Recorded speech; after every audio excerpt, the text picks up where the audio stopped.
This is Caverns at Natural Bridge in Virginia, and we're going to go for a tour in the cave. But first we're going to do a little bit of a hike to the entrance of the cave, so come join us. We're going to take the Spur trail to the natural cave entrance. And it looks slightly challenging, but it's supposed to be short.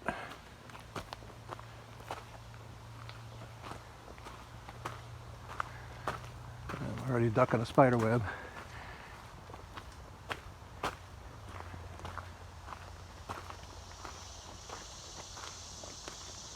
Beautiful scenery out in the woods. We're not used to this in Florida. Very dense, very green, very lush.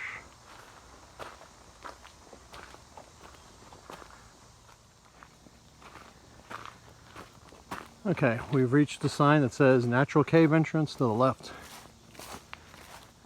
We have a felled tree. Looks recent. Still has live leaves growing. Oh, and here we are. We've arrived at the cave entry.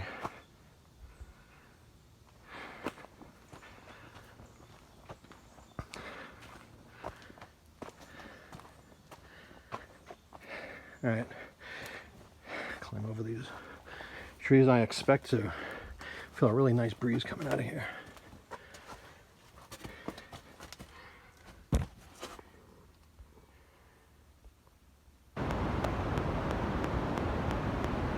I was hoping,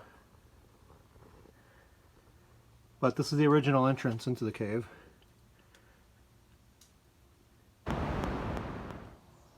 And moss-covered rocks here at the entry.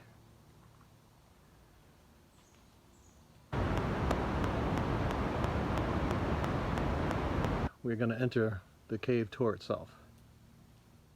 This is a map of the cave. And there's probably many unexplored areas of the cave. And some artifacts. Some of the tools used. And a lantern. And different types of core samples. Stalagmites. That's a cross section of the stalagmite. Some of the wildlife we might see are salamanders. You could see spiders and crickets. But probably not bats because they hibernate in the winter, but they're not here in the summer. We'd have to be lucky. And we are beginning the tour. Tunnel is 550 feet long. It was blasted in 1977 and the cave opened to the public in 1978. It took 9 months to blast through this tunnel. Like they were while they worked. There's a better example ahead of us, one that's not as rusty, so you can actually see it. Taking it out. I'm also kind of glad they left it. I like to point it out. I like the braces.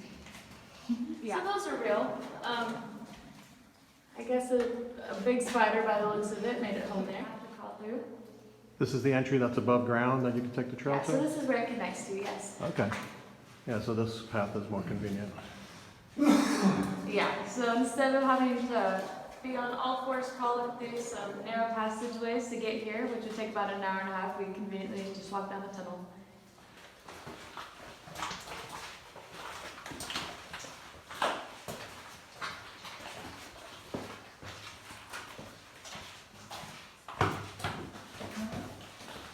Really beautiful formation.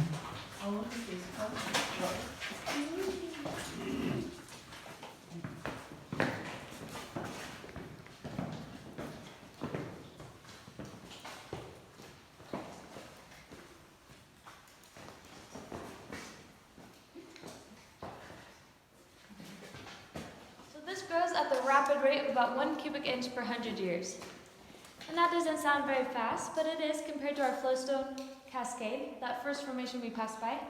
That grows about the same amount, so about 1 cubic inch, but only every 400. And then as we walk through, those particles will settle on the rock. And then the lights that we've installed around us cause those called particles to cave moss. photosynthesize. And then of course the moisture on the rocks like the limestone, which would create those scallops. A bigger example of this.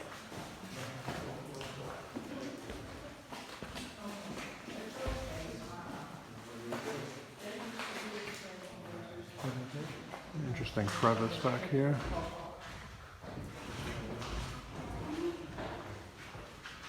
Try to zoom in a little bit more. About the deep in reality. Under the water is a layer of very fine, soft clay. So if you were to step in it, it would act like quicksand. So obviously you don't, or you do so at your own risk. And then under that clay, which you can't see, but the center, just like a soda straw. And then as they mature, they'll become these droopy sides. While you're walking around, watch out for our baby salamanders that live in the water. Alright, so this opens up into a room. We'll take a look from the left.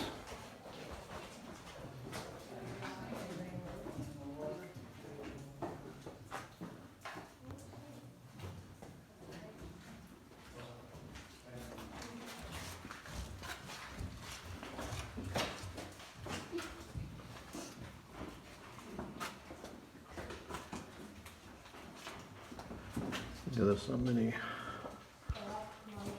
features. So what you guys are looking at, that is where if we were going to have a waterfall, that's where it's for. This thing we've got some dripper down there. And we actually have a little mini body of water that's for the map right there.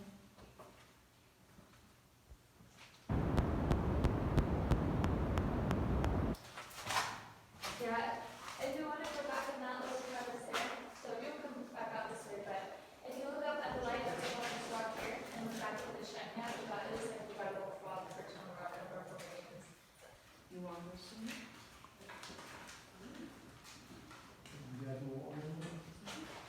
Be really careful right there where you're swimming, just because it kind of moves down and sometimes does hurt your elbows.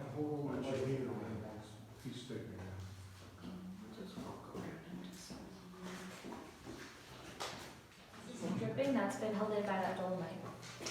So some fun facts about this water is it's 42 degrees. So the air down here is 54, it's even colder. And because of the dolomite that's under it, this water is full of magnesium. So if you were to drink it, it would act like a laxative, and you probably wouldn't make it through the tour. So There's apparently, a salamander tadpole right there. Probably should know this one. Pretty awesome. get comfortable for a little bit, I recommend it. This water tastes a little funny. Are you trying it? No, just kidding. Stay in the back. Alright, we got a narrow passage here, which I have to duck through. A really awesome environment.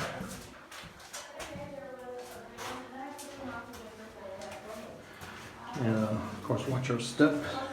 It's always wet and slick inside a cave. There's another one in the rocks right there as well.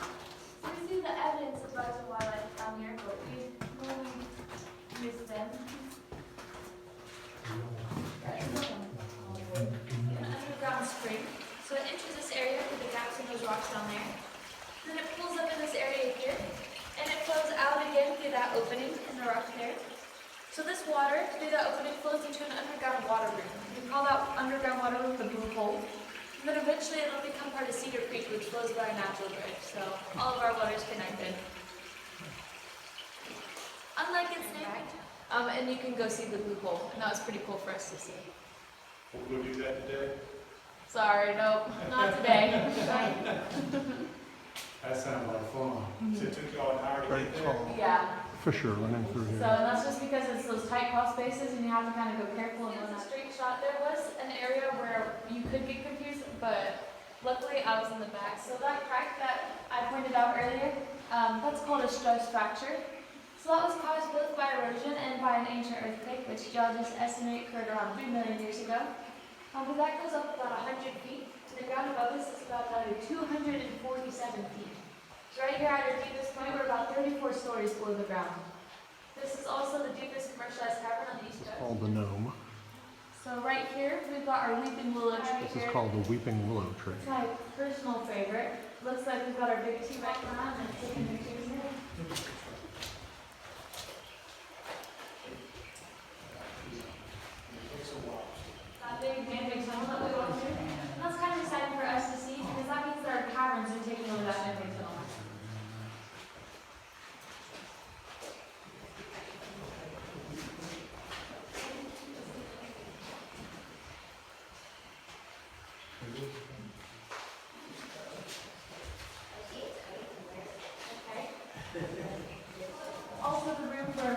that Caverns.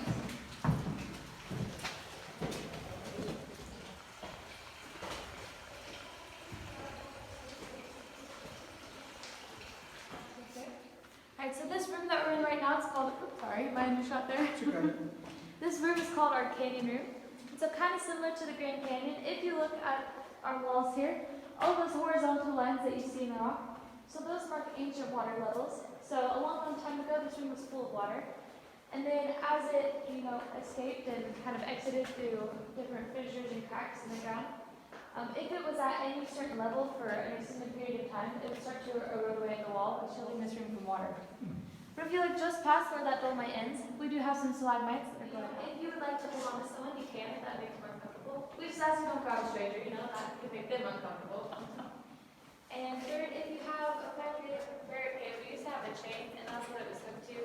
But somehow our chain was taken down. We don't know what happened to it, and that's why